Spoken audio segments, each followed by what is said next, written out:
while Israel says it attacked Tehran's means of producing missiles. The Islamic Republic claims its missile-producing facilities are still intact. In Lebanon, Israeli army pounds the historic city of Baalbek.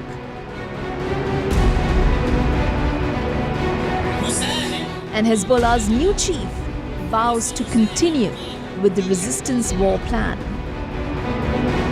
Also on the show, we decode why Israel has moved to ban UNRWA and how this decision will impact Palestinians in the war-torn Gaza.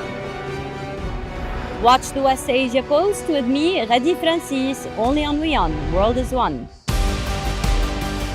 This week on Tech It Out, we tell you about common online scams. We share with you the latest developments from the world of robotics and find out how a new cutting-edge solution can help farmers in weed control. This and more on WION World is One at these times.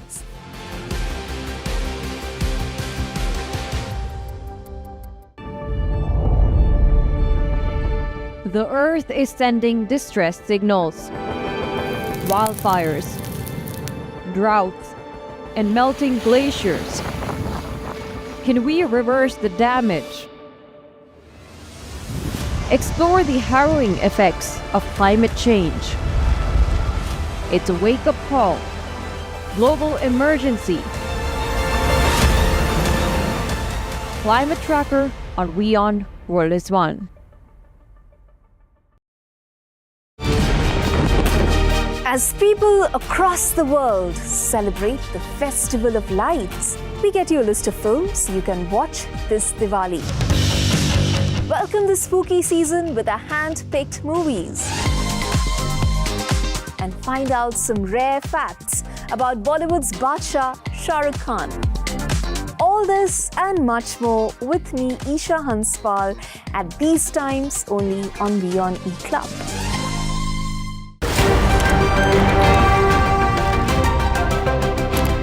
Ready to dive into your daily dose of news?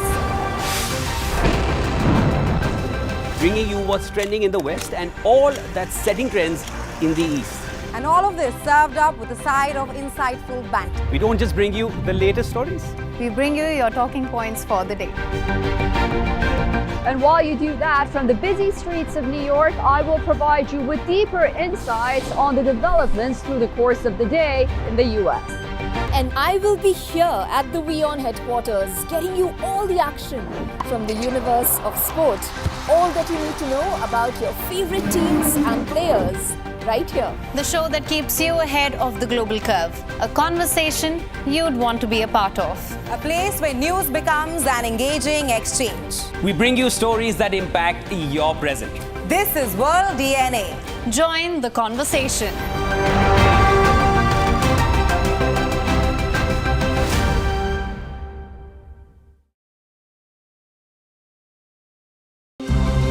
To bring the benefits of the Subhash Chandra Show to your educational institution, teachers and students, send an invitation to Juhi Jha at juhi@such.org.in.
very warm welcome. You're watching Gravitas with me, Molly Gambhir.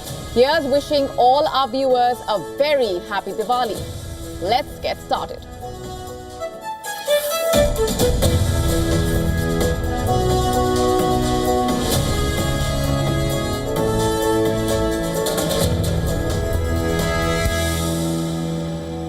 Our top story tonight on Gravitas is about the garbage row in the United States. We tell you all about this war of words in the United States just ahead of the US electoral battle and why it is significant. And here's a look at what else is lined up for you on the show tonight.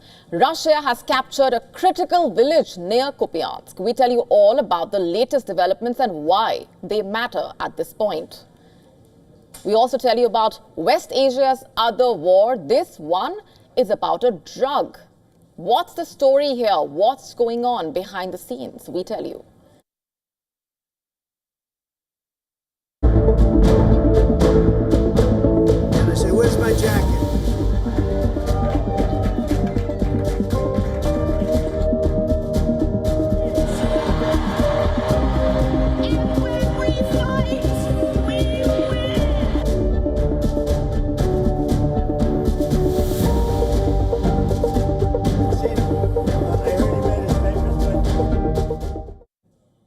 Have you ever heard of the saying, one man's trash is another man's treasure? Well, that's the story coming out of the United States in the final week of the presidential election. A recent gaffe by US President Joe Biden is shaping up to be a gift for former President and Republican candidate Donald Trump. While Indians around the world are celebrating Diwali, there are fireworks happening in the United States as well, of a different kind. Here's what I mean. At a rally on Wednesday night in Green Bay, Donald Trump launched the most scathing attack on the Democrats. He said, and I'm quoting here, "They treat you like garbage. They treat our whole country like garbage," quote unquote. And he made quite a spectacle out of it, by the way. Dressing like a sanitation worker, he drove a garbage truck to the event in Wisconsin, which is, by the way, a battleground state. How do you like my garbage truck? This truck is in honor of Kamala and Joe Biden. Why the theatrics, you ask? Well, it is a response to an apparent verbal gaffe made by President Joe Biden the night before. On Tuesday, Biden appeared to call supporters of Donald Trump, quote-unquote, garbage. And now Donald Trump is essentially capitalizing on the outrage. Immediately after Biden's comments, the White House rushed to clarify that the president did not mean to label Trump supporters as garbage. White House spokesperson Andrew Bates said that Biden was referring to, quote-unquote, the hateful rhetoric of Trump's rally and not his supporters directly. In fact, Biden himself took to social media to reiterate his stance, asserting that the derogatory comments made by Puerto Rico at Trump's rally do not represent the country's values. Meanwhile, Democrat presidential candidate Kamala Harris has distanced herself from the comment. But you see, the damage may already have been done. Trump and his allies quickly seized the opportunity to frame Biden's imprecise words as emblematic of a broader disdain for working-class Americans. 250 million people are not garbage. I can tell you who the real garbage is, but we won't say that. In Green Bay, Trump said that his campaign is now strategically turning Biden's remark into a rallying cry. In fact, throughout the day, Trump and his allies continued to play on Biden's comments. His supporters asked, "How dare he say that?" quote unquote. Former Republican presidential primary candidate Vivek Ramaswamy, meanwhile, linked Biden's garbage, quote-unquote, comment to Hillary Clinton's, quote-unquote, basket of deplorables remark that she had made during her failed 2016 bid for president. Now, this is how Biden's gaffe was turned into a campaign gold for the Republicans in a way. The entire incident showing the political risks of Biden's comments, especially as the result day draws closer. You see, Biden's mistake raises serious doubts about how involved he really is in the campaign. Although he has occasionally campaigned with Harris, his remarks have faced criticism from the team. Reports from U.S. media outlets from earlier this week stated that the Harris campaign had turned down Biden's offers to campaign for her more actively in the final stretch. What does that tell us? And that was even before this garbage row. Just like Clinton's famous basket of deplorables comment hurt her campaign, Biden's words could hurt Harris's efforts to appear unifying as the election approaches. As she recognized the possible fallout, Harris spoke with reporters on Wednesday morning, stressing her commitment to represent all Americans, even those who disagree with her. And here is my pledge to you. As president, I pledge to seek common ground and common sense solutions to the challenges you face. I am not looking to score political points. I am looking to make progress. And I pledge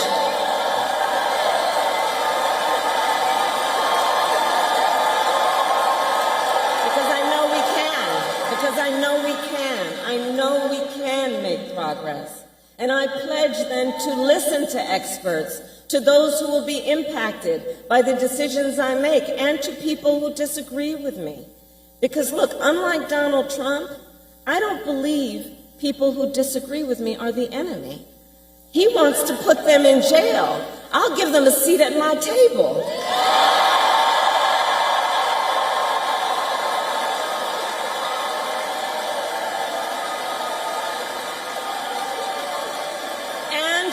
Pledge to always put country above party and self, and to be a president for all Americans. And despite these efforts, the entire episode has provided the Trump campaign with fresh ammunition in a way in the crucial final stretch. And with just days to go for the crucial election day, any misstep, any miscalculation could prove to be a major blow for the Democrat campaign. And we are not even talking about the battleground states where the voter sentiment can shift dramatically based on a few choice words. Whether Biden's remarks will actually significantly impact the election outcome remains uncertain. After all, in a deadlocked race, every word matters.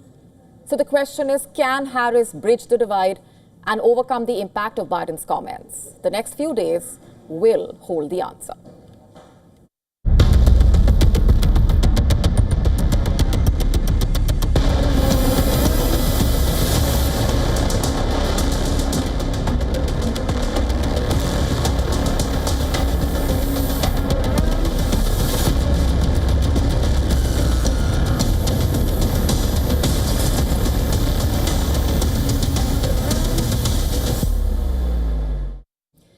Our next story is about the Russia-Ukraine war. Russia is reportedly making advances towards the crucial eastern Ukrainian town of Kupiansk. As per reports, a Ukrainian village located just 20 kilometers from Kupiansk is now under Russian control. This village might seem like any other name on the map, but as per reports, it is putting Ukraine's defense in the Kharkiv region at risk. Ukraine is yet to make any comments about the capture of Krylia-Kivka, but have acknowledged intense fighting across the region. Ukraine General Staff reportedly listed it as one of the 9 villages where fighting is taking place. Ukraine's intelligence reportedly described it as an important buffer for the defense of the strategic town of Kupiansk. Kupiansk is, remember, located just 40 kilometers from the Russian border and was captured by the Russian forces just weeks after the war with Ukraine broke out in February 2022. Ukrainian forces, though, recaptured the town in September of that year. But why is the town so crucial? As per reports, Kupiansk is the key to eastern Ukraine. It's a rail junction, a logistics hub, and a pivotal point on the battlefield. Kupiansk matters because, as per reports, it holds the doorway to Kharkiv, a city that Russia has long coveted. Kupiansk is where railways, roads, military supply lines converge. If Russia tightens its hold here, Ukraine's ability to counter Russian movements towards Kharkiv will reportedly suffer tremendously.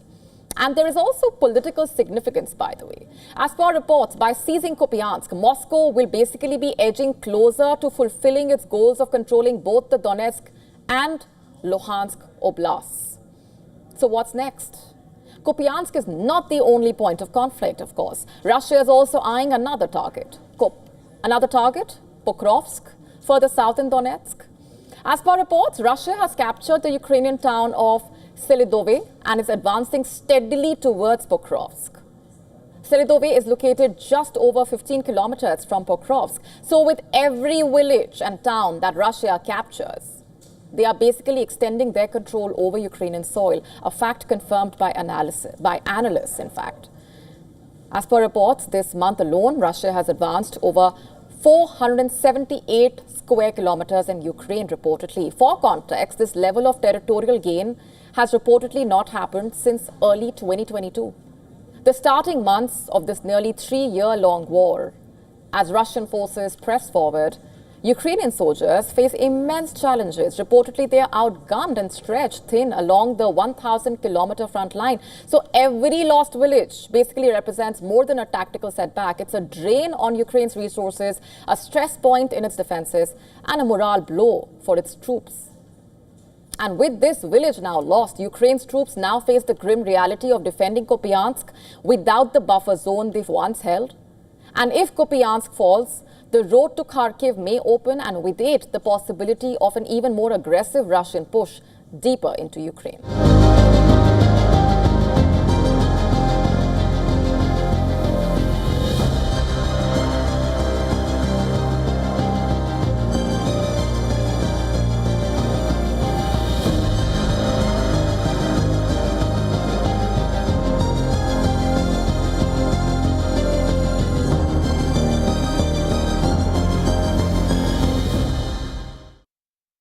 Shifting focus now to West Asia, which is witnessing a new conflict. We are not talking about the well-known tensions between Iran and Israel, but a war that's happening along the Syria-Jordan border. It's against Captagon, a highly addictive amphetamine-like drug.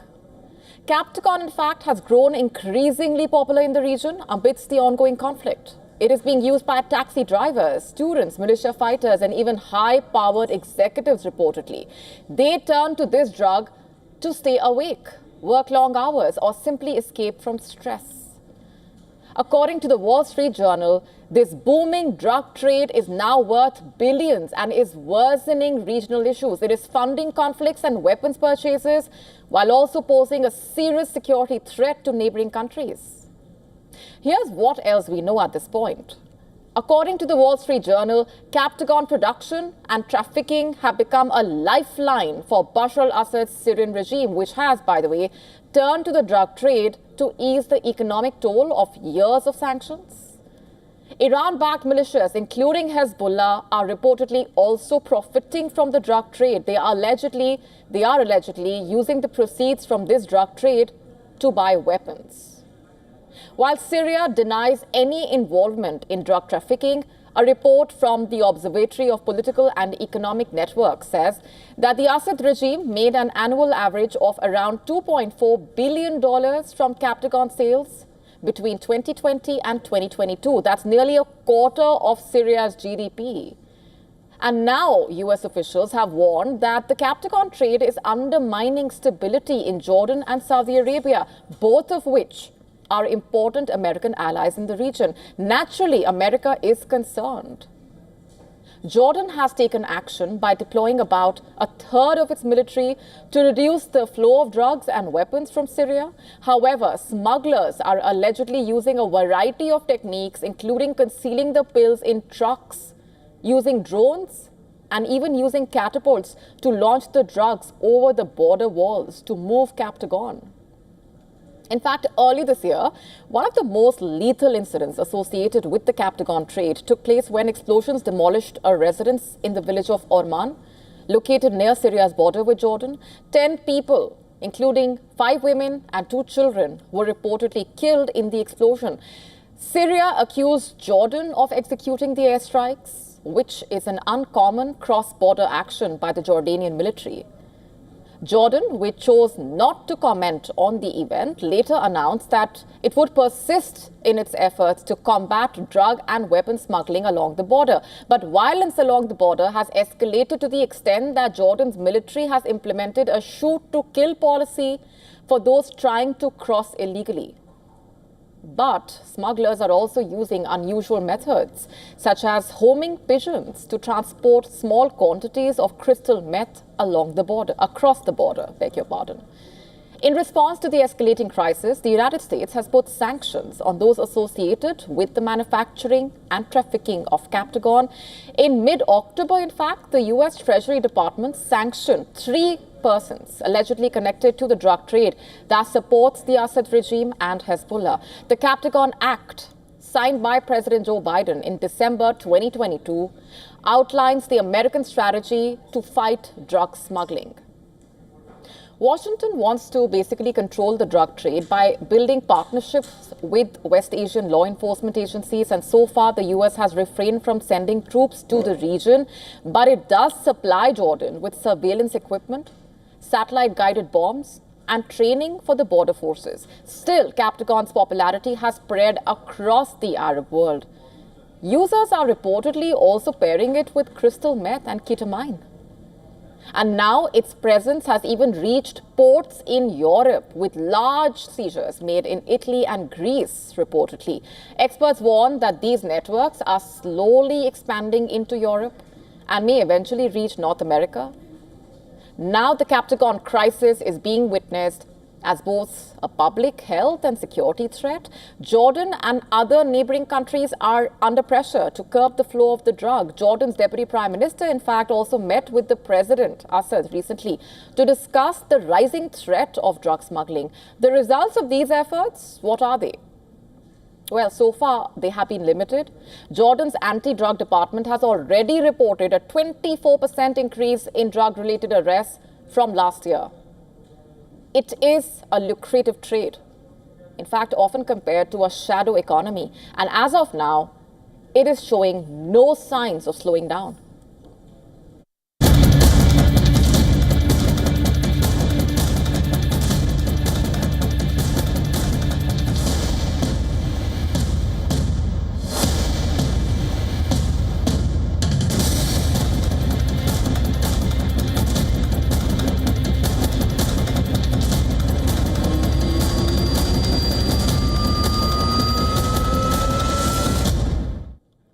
Let's now shift focus to North Korea. The country has reportedly launched an intercontinental ballistic missile, or ICBM, directed towards the waters of its eastern coast.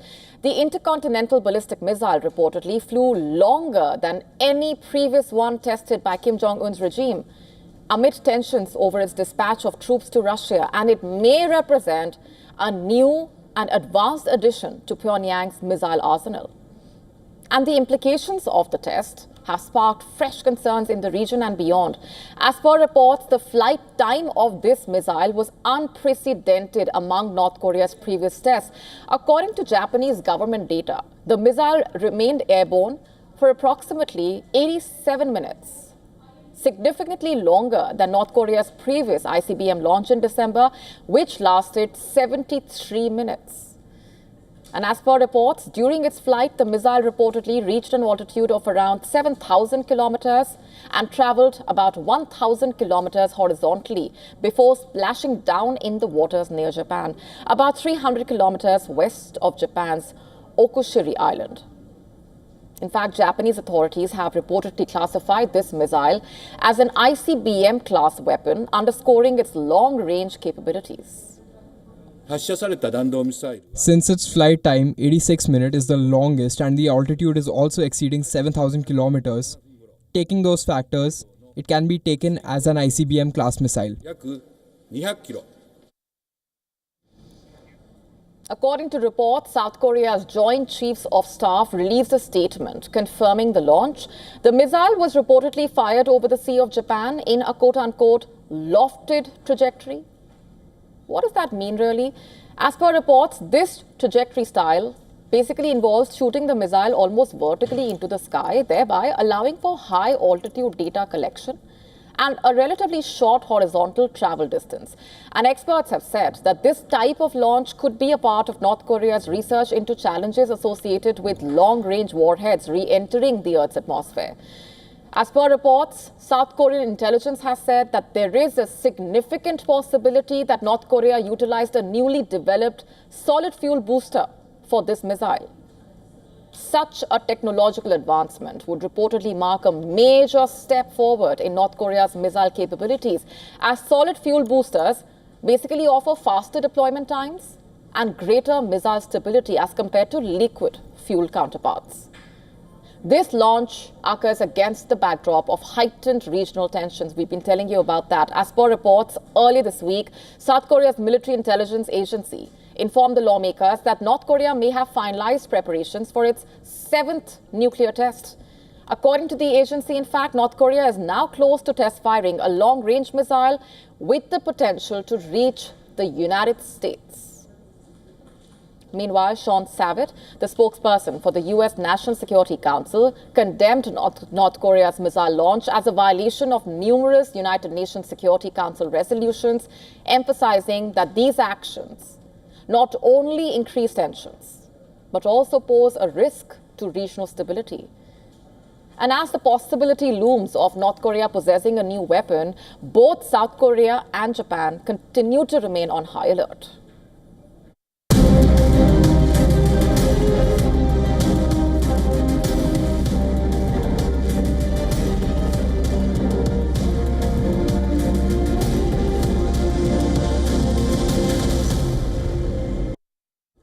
The festival of Diwali is being celebrated today, and dry fruits and nuts, as you would know, are gifting essentials in the festive season. But did you know that pistachios that are loved around the world also have health benefits? They can be beneficial for your eye health and cognitive functions as well. According to a new research from Tufts University in the United States, pistachios may protect our eyes and brains from getting impacted as we age. The study observed basically that adults who included 2 ounces of pistachios daily for 12 weeks in their diet showed better improvement in eye health as compared to those on a regular diet. How is that possible? You see, consuming pistachios significantly increases the macular pigment optical density, or MPOD. The research was conducted on 36 healthy adults between the ages of 40 and 70 years with a diet consisting of low amounts of lutein-rich foods. It is basically a plant pigment that plays a crucial role in eye health. Although green leafy vegetables are usually the preferred dietary source of the same, pistachios provide a significant amount and are the only nuts, by the way, that contain it. Now, as part of the research, the participants were divided into 2 groups. One group added about 60 grams, which is 2 ounces of unsalted pistachios to their diet, while the other group continued their normal diet. 12 weeks later, the pistachio-consuming participants had a significant increase in MPOD, while those who did not showed no changes in eye health. This is remarkable. Let's just break this down further for you. Macular pigment optical density, or MPOD, basically protects the retina. It is also linked to a reduced risk for age-related macular degeneration, or AMD, which is the leading cause of blindness in older adults, by the way. However, the study has several limitations, which includes a small sample size, plus it focused only on healthy adults, which basically means the results may not be all that conclusive at this point. But safe to say at this point, pistachios are nutrient dense, as vouched by the study's lead author, and incorporating them in your diet can be a good practice in improving one's dietary habits.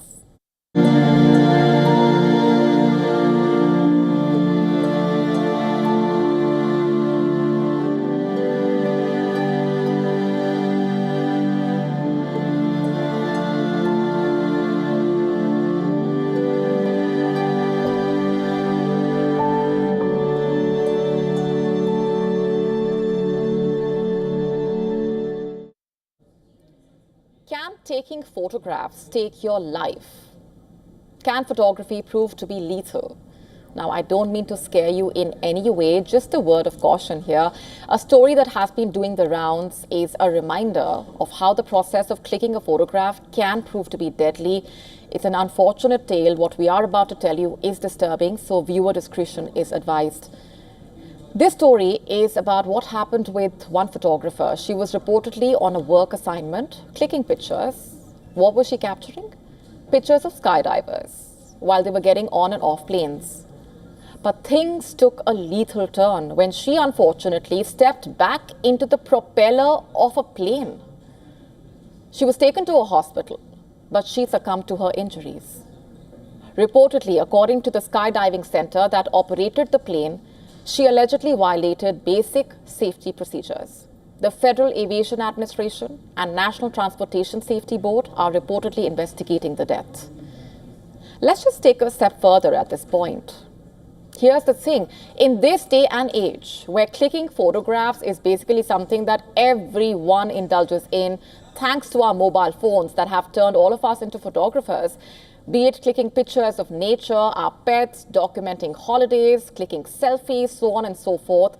And speaking of selfies, there have been a series of incidents that we have been telling you about where even those selfie attempts have turned deadly.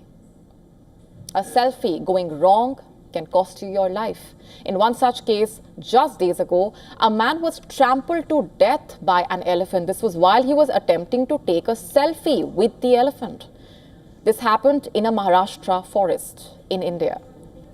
Which brings me back to how our mobile phones have turned all of us into photographers in a way.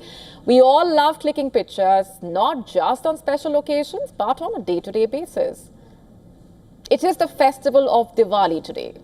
The festival of lights, which means a lot of photographs would be clicked, a lot of moments would be captured. Some of them would even go up on social media. So please stay safe while you're at it. Celebrate those moments. You don't have to stay calm in any way. You don't have to hold yourself back in any way. Have all the fun, but a little bit of caution goes a long way. Stay safe, and here's wishing you all a very happy Diwali once again. This is me, Molly Gambhir, signing off. Thanks very much for watching.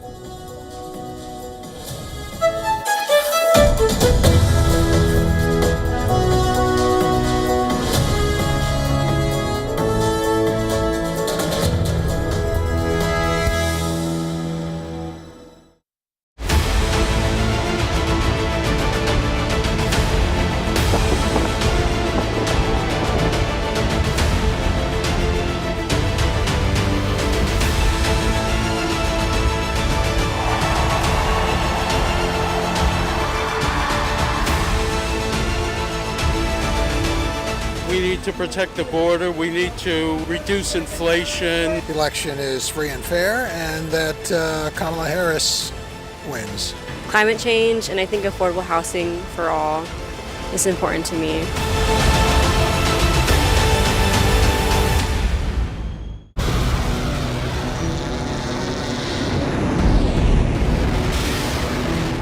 This week on the West Asia Post, Israel and Iran are trading bombs.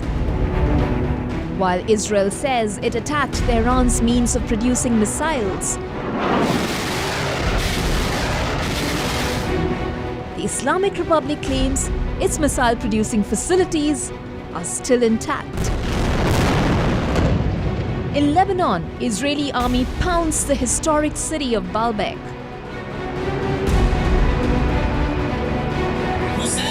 And Hezbollah's new chief vows to continue with the resistance war plan. Also on the show, we decode why Israel has moved to ban UNRWA and how this decision will impact Palestinians in the war-torn Gaza. Watch the West Asia Post with me, Radi Francis, only on WION The World is One. The US race to power, marked by high-octane campaign rallies, life-threatening encounters, game-changing presidential debates, the color and the drama, the key defining moments. deep insights and informed analysis. Watch continuous coverage of the US presidential elections 2024 on WION World is One.